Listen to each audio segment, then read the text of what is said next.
많은 일을 하는 것보다 우선순위를 정해서 실시하는 게 되게 맞습니다. 중요하다고 하셨는데 예. 우선순위는 어떤 식으로 정하는 거예요? 일을 잘하는 사람일수록 번아웃돼서 그만두는 케이스가 대단히 많습니다. 굉장히 안타까운 일이거든요.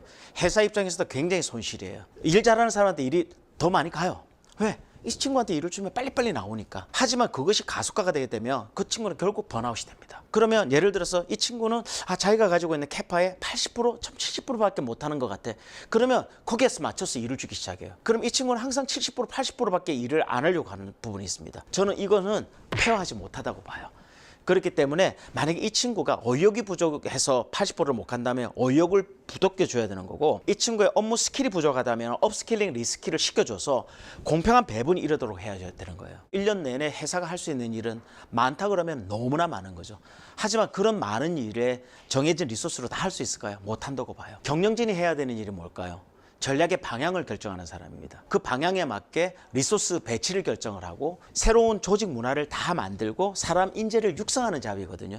그러면 경영진이 해야 될 일은 올해 우리 회사가 가져가야 될 전략적인 우선순위는 뭔가를 서로 합의를 위해서 만드는 게 대단히 중요하고요. 주도적인 이니셔티브를 7개, 8개를 만약에 정했다 그러면 그걸 바탕으로 해서 1분기, 2분기, 3분기, 4분기 서로가 합의된 우선순위 일에 우선적으로 포커스를 해야 된다고 생각을 합니다. 만약에 그렇지 않으면 무슨 일이 생길까요?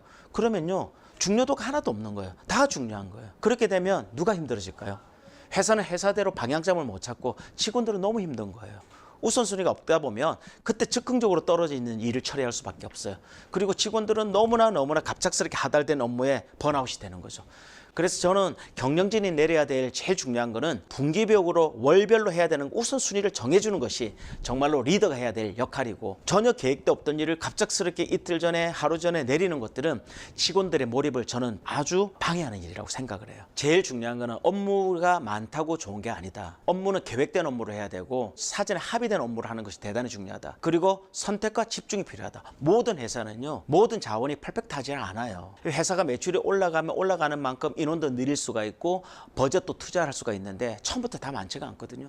그런데 예를 들어서 내가 지금 달릴 수 있는 캐파는 아반떼인데 GV90의 지금 속도로 내가 가야 된다 그러면 어떻게 될까요? 엔진에 불이 나죠.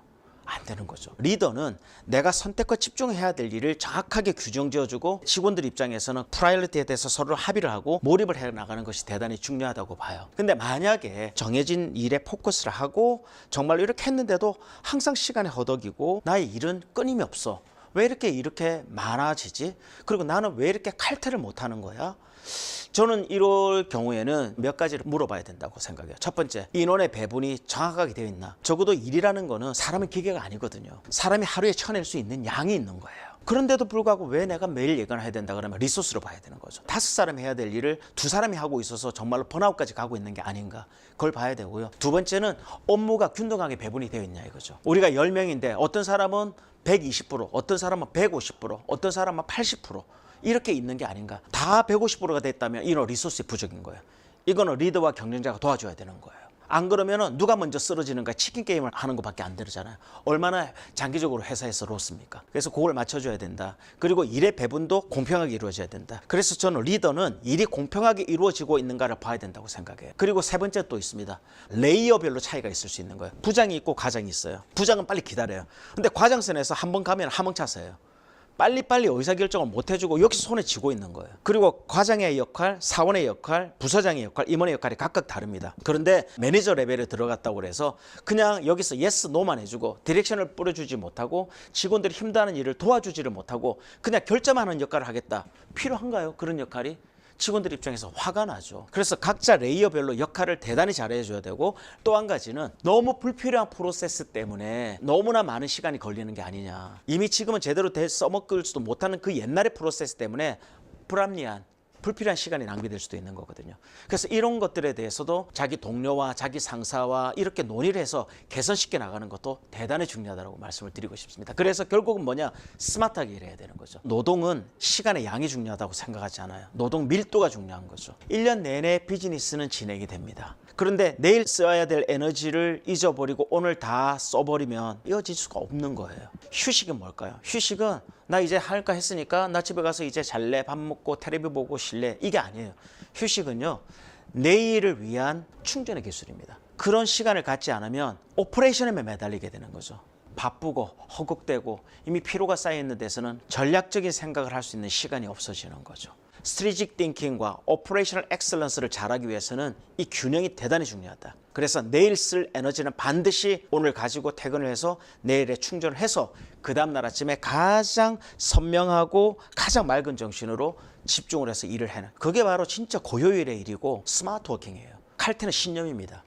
그 신념을 보여줄 수 있는 진정성이 저는 있어야 된다고 봅니다. 아침에 와서 정해진 시간에 정말로 낭비할 시간을 보냈기 때문에 그 당당함에 대한 자기 신념이 있는 거죠. 이거는 거짓말이 아니라 속임수가 아닌 거거든요. 그런데 신념을 해가지고 내가 정해진 시간을 다 했음에도 불구하고 부서장의 눈치가 보여서, 상사의 눈치가 보여서, 남들은 다 앉아있는데 내가 가야 되는 게 부끄러워. 그렇게 되면 안 된다는 거죠. 그래서 저는 지금 조직 문화가 조금 더 건강하게, 좀 더 합리적으로 저는 바뀌었으면 좋겠다는 생각이 좀 들고요. 아침 9시 출근해서 밤 9시 퇴근하는 게 절대 저는 아니라고 생각을 합니다. 일을 하다 보면 어떨 때는 내가 무슨 일을 하고 있지? 내가 이 일을 통해서 성장을 하고 있나? 왜냐하면 늘 똑같은 비슷한 업무를 하고 있다 보면 사람이 관성이 되게 되고, 남들이 나보다 조금 더 빨리 가고 잘 나가고 있다고 했을 때 자기 자신을 책망하고 자책을 하게 돼요. 저는 그렇게 하지 마시라고 말씀을 드려요. 그럴 때는 자기가 하고 있는 업에 대해서 다시 의미를 부여를 해야 된다고 봐요. 세상은 바뀌는 거거든요. 업에 대한 속성이 달라지는 거죠. 예를 들어서 뭐 마케팅의 정의가 한때는 뭐 고객 만족을 시켜준다, 팔릴 수 있는 구조와 환경을 만든다. 안 그러면 요즘 같은 경우 색다른 고객 경험, 해마다 이렇게 정의가 바뀌는 거죠. 나의 업무에 대한 인식, 하고 있는 작업에 대한 정의를 달리 가면서 내가 부족한 스킬을 계속 업그레이드 시켜 나갈 때 의미 부여가 되는 거죠. 그러지 않으면 그냥 왠지 내가 머물러 있구나, 뭔가 정체되고 있구나, 그렇게 됐을 때 슬럼프가 오는 거죠. 그래서 저는 한 번씩 꼭 자기가 하는 일에 대한 정의, 내가 하고 있는 잡, 그리고 내가 가지고 있는 역량, 이게 시대 변화에서 업그레이드가 되고 있는가, 그래서 의미 부여를 꼭 저는 해보라고 말씀을 드리고 싶어요. 특히 새해를 맞는 1년에는 꼭 하고요. 리뷰한다는 게 대단히 중요해요. 한 번은 잠깐 멈춰서서 뭘 잘했고 뭘 못했고, 뭘 내가 레슨을 얻었고, 뭘 하이라이트를 했고, 뭐가 로라이트고, 하이라이트는 뭔가요? 잘한 거예요.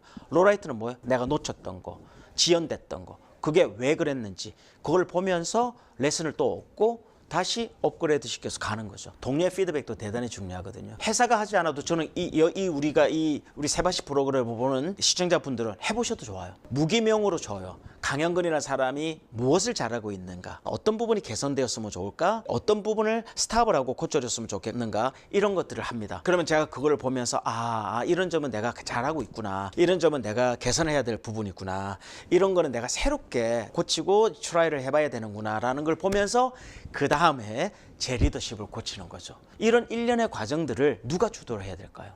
자기가. 우리가 라이프가 한 3가지 있다고 봐요. 하나는 워킹 라이프가 있습니다. 하나는 패밀리 라이프가 있습니다. 하나는 미 마이 라이프. 워킹 라이프에서는 정말 몰입을 통해서 하고, 칼퇴를 통해서 내 집에 충전하우스, 파워하우스에 있는 집에서 가족들과 함께 또 좋은 에너지를 나누고 충전받는 시간이 필요한 거죠. 그 다음에 또 뭔가요? 미 마이 셀프 타임. 나 자신을 위해서 뭔가 좀 전략적인 생각도 해볼 수 있고, 내 에너지를 채울 수 있고, 그리고 내가 또 멘토링을 받을 수 있고 코칭을 받을 수 있는 오롯이 나만을 위한 시간이 대단히 중요한 거예요. 이 3가지 축을 잘 균형을 맞춰서 가는 것이 대단히 중요하다. 그것이 롱런으로 가는 길이다. 저는 그렇게 봅니다.